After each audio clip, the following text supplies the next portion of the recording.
Well, good morning. Here it is. It's Thursday. As we like to say, we're now on the downhill slide toward the weekend.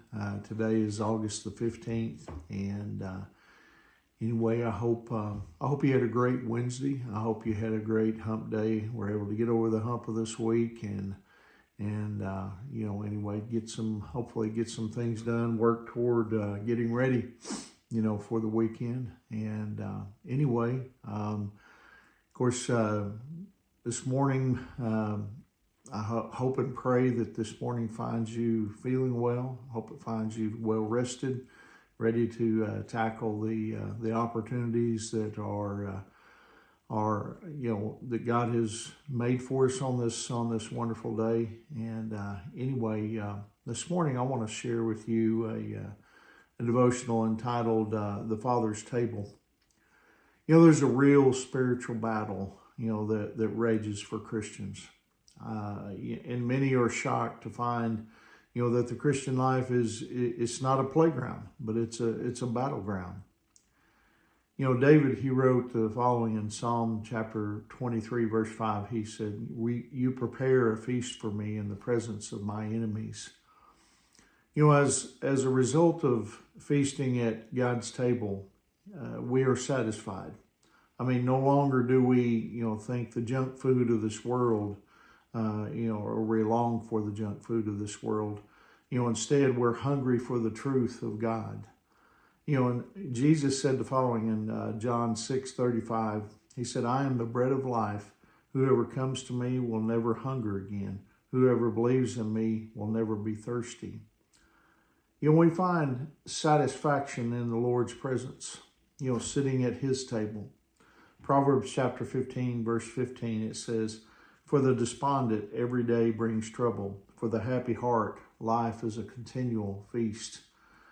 We don't long for the world's cheap imitations anymore, after we become believers in Jesus Christ and we experience, being at the Lord's table. And so as a result, the devil, he wants to pull us away from that table.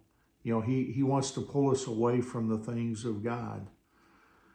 Our three primary enemies are the world, the flesh, and the devil.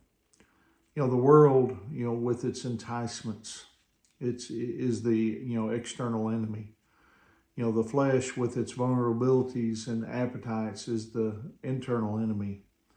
And the devil working with the world and, the flesh is the infernal enemy. And so together they're a powerful combination. When the Bible speaks of the world, it's referring to, the world system that is largely hostile, toward God. In Ephesians chapter 2, verse 2, it points out this. You used to live in sin, just like the rest of the world, obeying the devil, the commander of the powers in the unseen world. He is the spirit at work in the hearts of those who refuse to obey God.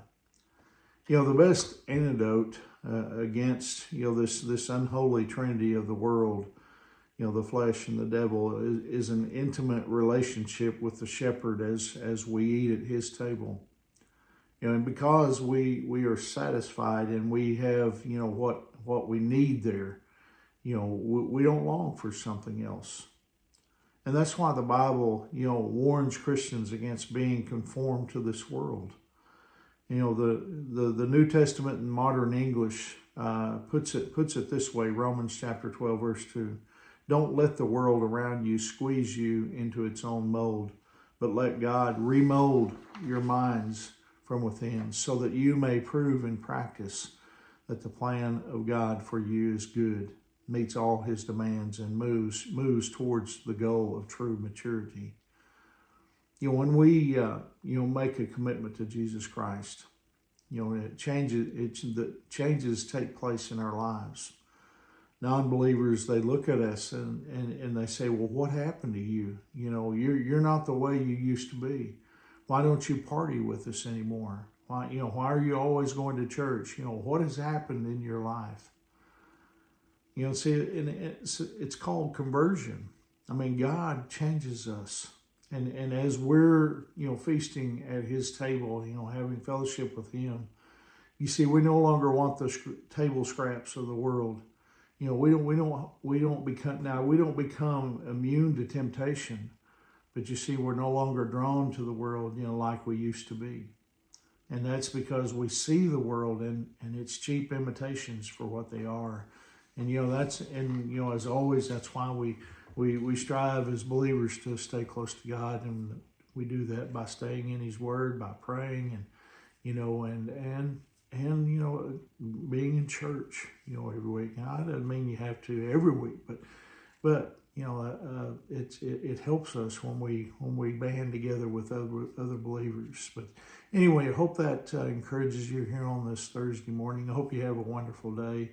Remember, Angie and I, we love you guys, and we're praying for you. And Lord willing, I'll see you tomorrow morning. God bless you.